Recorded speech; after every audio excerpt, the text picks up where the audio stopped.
ఎప్పుడు చూస్తామా అనుకున్నాం, నిన్ననే చూసినాం.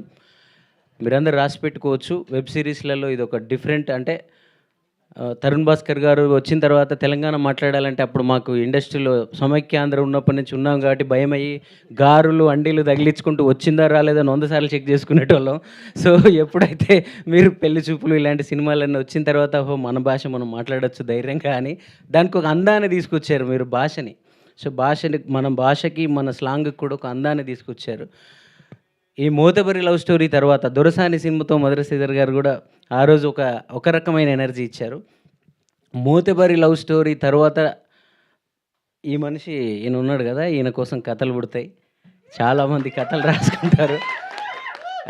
మధుర శ్రీధర్ గారు నాకు చెప్పారు ఇది చేయమని చెప్పినప్పుడే ఈయనని 'రవితేజ' గారిని, 'రాజేంద్ర ప్రసాద్' గారిని కలిపితే ఈయన ఉంటారని. సో, ఆయనతో కలిసి వెబ్ సిరీస్ చేస్తున్నారు కాబట్టి మ్యూజిక్ చేయడం కోసం కొంచెం నన్నేదో బూస్ట్ చేస్తున్నారేమో సార్ అనుకున్నప్పుడు. కానీ నిజంగా చూసిన తర్వాత సార్ మీరు చెప్పింది 100% నిజం. మన ఇప్పుడు ఆంధ్ర, తెలంగాణ వీళ్ళు పంపకాలు జరిగినప్పుడు ఇది ఇటు, అది అటు అని అనుకుంటారు కదా! సో, మనకెవరు లేరు కదా ఇక్కడ మా రవితేజని ఇచ్చేయండి, మా రాజేంద్ర ప్రసాద్‌ని ఇచ్చేయండి అని మనోళ్ళు ఏమైనా అడుగుంటారు సీఎంలు. ఇద్దరిని కలిపి అనిల్‌ని ఇచ్చినారు. సో, అలాగే ఈ సినిమాలో నాకు ఇంకా బాగా నచ్చిన అంటే మ్యాన్ ఆఫ్ ద సిరీస్ అంటారు కదా! దానికి సదన్న. సో, నేను కథ విన్నప్పుడే నేను ఈయనకు ఫోన్ చేసి చెప్పిన, "అన్న నువ్వేమన్నా కన్‌ఫ్యూజ్ అయ్యి పాత్ర గాని వదులుకోకే. చాలా అద్భుతంగా ఉంటది. నువ్వు ఇంకా యూట్యూబ్ వీడియోలు చేయడం మానేసి నీ స్టేచర్ పెరిగే సినిమా అవుతదన్న" అని చెప్పిన ఈయనకి. నేను చెప్పిన దానికన్నా అద్భుతంగా చేసినాడు ఈయన. నేను విన్నదానికన్నా అద్భుతంగా చేశాడు. శివన్న. సో, ఈయన నాకెందుకు నిన్ననే చూసినా కాబట్టి ఎగ్జైట్ ఎక్కువే మాట్లాడుతున్నా. నిజంగా నాకు ఈయన పక్కనే ఉన్నాడు. నా పక్కనే ఉండి చూపించాడు సినిమా అంతా. ఒక ఫ్లాష్ బ్యాక్ ఎపిసోడ్ ఉంటుంది సినిమాలో. ఆ సినిమా అంటే జనరల్‌గా ఫస్ట్ ఎపిసోడ్, రెండో ఎపిసోడ్ చూస్తున్నప్పుడు ఓకే పర్లేదు వీళ్ళకి ఉన్న దాంట్లో ఏదో చేశారు. మనం బ్యాక్‌గ్రౌండ్ స్కోర్‌తో దీన్ని బాగా లేపాలి అని అనుకున్నాం. కానీ మూడో ఎపిసోడ్ నుంచి 6 ఆ ఎపిసోడ్స్ అన్ని చూస్తున్న తర్వాత అసలు మ్యూజిక్కే అవసరం లేదు. నేనే కళ్ళల్లో నీళ్ళతో ఆ పాత ఎపిసోడ్ అంతా చూశాను. సో, ఒక మణిరత్నం గారు, ఒక శ్రీరామ్ గారి ఆ ఫోటోగ్రఫీ అలాంటి మూడ్ ఎలా ఉంటుందో ఆ ఓల్డ్ స్టోరీ మొత్తం అంత బాగా చేశాడు డార్లింగ్‌లో.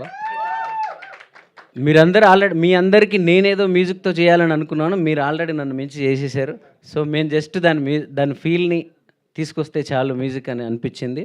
సో, ఈ సినిమా ద్వారా ఈ సినిమాలో ప్రతి పాత్ర పేరు పేరున చెప్పలేము కానీ ప్రతి పాత్ర వీవా అన్న ఉన్నాడు, నిసార్ బాయ్ ఉన్నాడు, ఆ ముసలాయన పాత్ర రాముల తాత ఉన్నాడు. అలాగే ఇంకా వాళ్ళ అన్నదమ్ముల పాత్రలైతే చెప్పడానికే లేదు.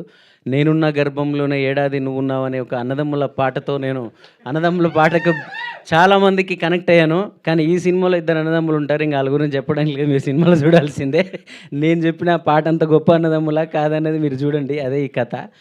సో, ఇంకా మంచి మంచి పాటల ఈవెంట్స్ అన్నీ ఉన్నాయి. ఇప్పుడు చెప్పుకుంటే అన్ని ముచ్చట్లే అవుతాయి. అన్ని సినిమాల్లో ఎవరైనా ఇలాగే మాట్లాడతారు. బట్ ఇవి కంటెంట్స్ వస్తుంటాయి మీకు. అప్పుడు ఇంకెక్కువ మాట్లాడుతుంటాం. తప్పకుండా ఈ 'మోతబరి లవ్ స్టోరీని' చూడండి. చాలా చాలా వెబ్ సిరీస్ హిట్ చేస్తున్నాం మనందరం. కానీ ఇది రూటెడ్ మన ఊర్ల నుంచి, మన గ్రామాల నుంచి, మన జీవితాల నుంచి వచ్చిన మనుషులు వీళ్ళందరూ. మేము కూడా. సో, ఇది విజయవంతమైతే ఇంకా చాలా కథలు పల్లెల నుంచి పుట్టుకొస్తాయి. చాలా కళాకారులు పుట్టుకొస్తారు. అదంతా మీ చేతిలోనే ఉంది. Thank you. థ్యాంక్ యూ అండి. Thank you so much. Yes. And ఇప్పుడు